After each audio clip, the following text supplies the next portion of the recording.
Halo,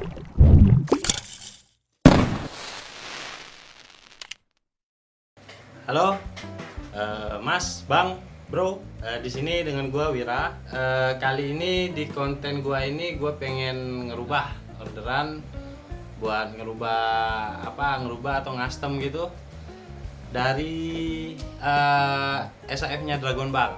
Ya gimana hasilnya nanti? Gua di sini juga masih belajar, masih ya gitu-gitulah. Kita coba ngerubah. Gimana keseruannya? Kita lihat yang berikutnya. Cekidot.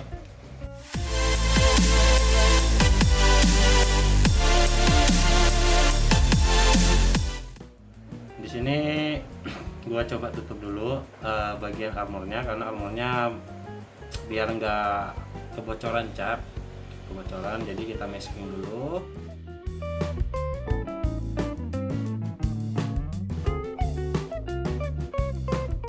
Kita tutupin semua bagiannya yang nggak perlu dicat warna basicnya.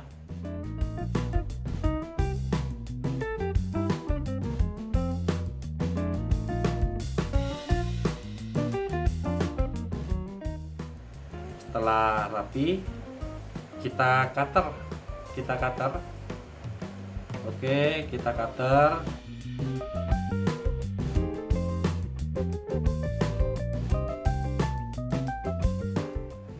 Serapi mungkin, usahakan pisaunya itu ya mata pisaunya jangan sampai tumpul lah, karena kalau tumpul itu juga mempengaruhi hasil. Kenapa? Karena pisau tumpul itu kita akan menekan lebih kuat.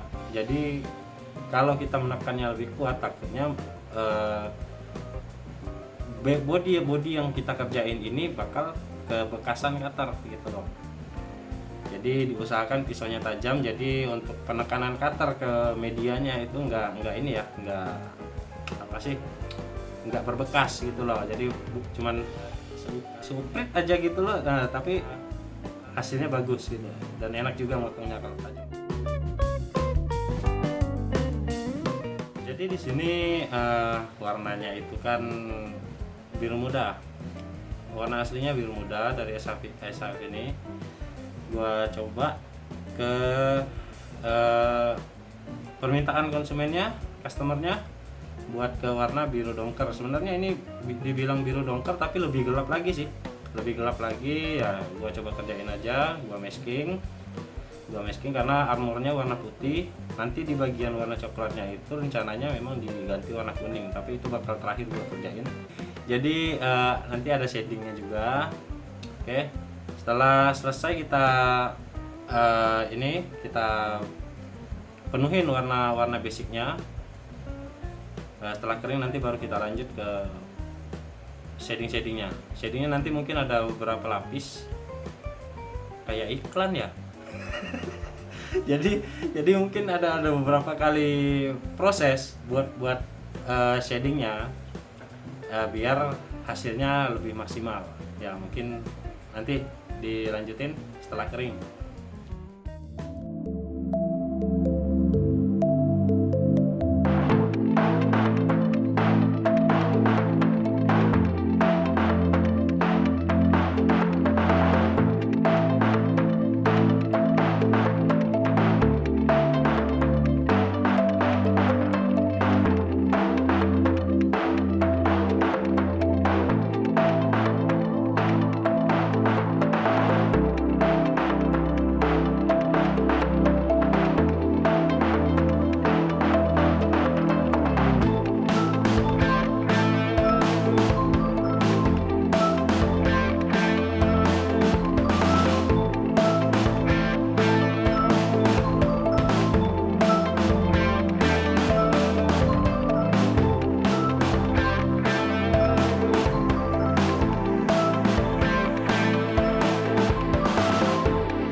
Sekarang kita masuk ke proses shading pertama.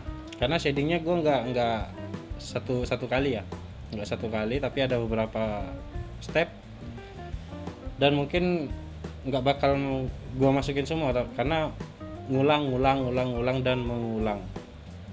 Apa fungsinya mengulang? Mengulang itu kadang ada cat yang bocor saat shading, sedangkan shading itu membutuhkan apa namanya ya? Membutuhkan ketipisan yang sangat tipis. Terus di sini kalau nanti terlihat seperti warna putih, itu bukan warna putih, tapi biru yang sangat muda. Nah, di sini gue pakai biru yang gue oplos lagi, sekali lagi oplos. Kenapa gue pakai biru nggak pakai putih? Padahal sekilas mata itu nanti nggak kelihatan. Kalau misal di display itu kan, di lemari display kadangnya kan ada lampu LED, ada lampu apa. Nah, di situ kontras warna itu terlihat jelas. Jadi untuk keindahan displaynya gue harus pikirin, nggak sembarangan juga.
Di sini selanjutnya gue lepas dulu masking buat armor, karena di armor ini kan ada bagian warna coklatnya yang bergaris itu. Bagian warna coklatnya di konsep customer gue, warna coklatnya ini diganti ke kuning. Oke lah, sambil kita lepas, kita masking ulang lagi ke bagian putihnya yang ditutupi, karena yang dipakai kan yang gue pakai ini buat ke warna coklatnya untuk jadi kuning.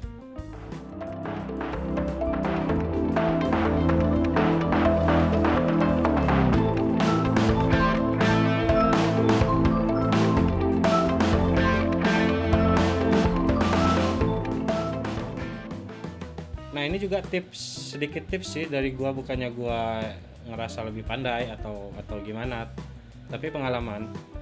Warna kuning ini kan sedikit rewel. Setiap kalian ingin painting ke warna kuning, gua saranin harus ada dasar dulu, warna dasar, biarpun tipis harus ada warna dasar. Karena warna kuning ini sifatnya seperti candy tone yang hampir bisa dibilang semi transparan. Jadi dia harus punya dasar. Kalau dasarnya warna gelap, kuningnya nggak bakal jadi. Kadang malah warna gelapnya nongol lagi. Di sini karena warna coklat itu termasuk warna gelap, gua shading ke warna putih. Harus shading warna putih. Kalau silver gua nggak saranin sih, karena kalau silver itu gimana ya, masih masuk ke kategori gelap sih. Jadi kuning kalau mau langsung jadi itu cepat jadi harus warna putih.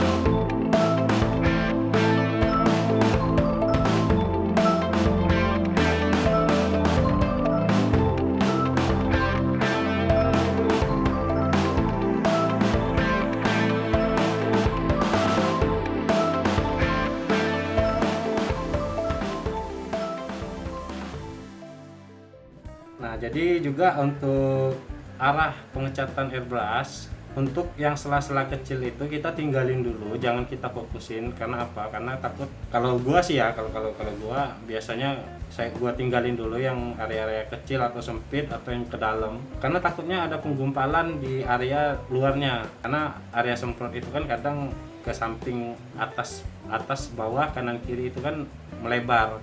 Jadi tinggalin aja dulu, fokus aja ke basicnya. Bisa kalian akalin pakai kuas untuk sela-sela dalamnya atau gimana lah.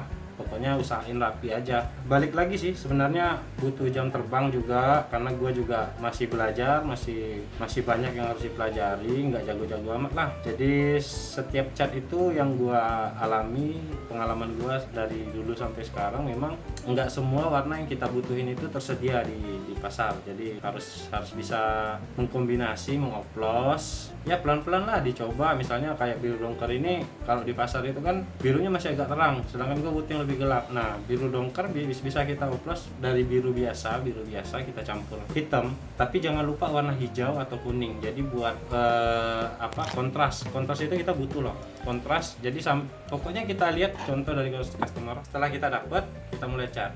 Dan untuk jarak pengecatan itu, kalau menurut gua lebih baik sekitar 15 cm, 10 cm, paling jauh 20 cm. Tapi kalau kalian biasa yang pakai pilok, itu gua saranin itu minimal sekitar 30 cm. 30 cm. Karena apa? Karena angin pilok dengan airbrush itu beda.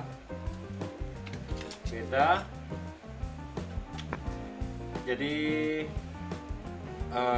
angin pilok itu kan lebih besar, sedangkan airbrush itu sangat minim. Dan kompresor yang gua pakai itu kompresor make up.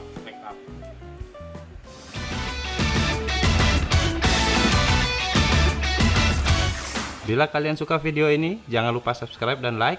Thank you.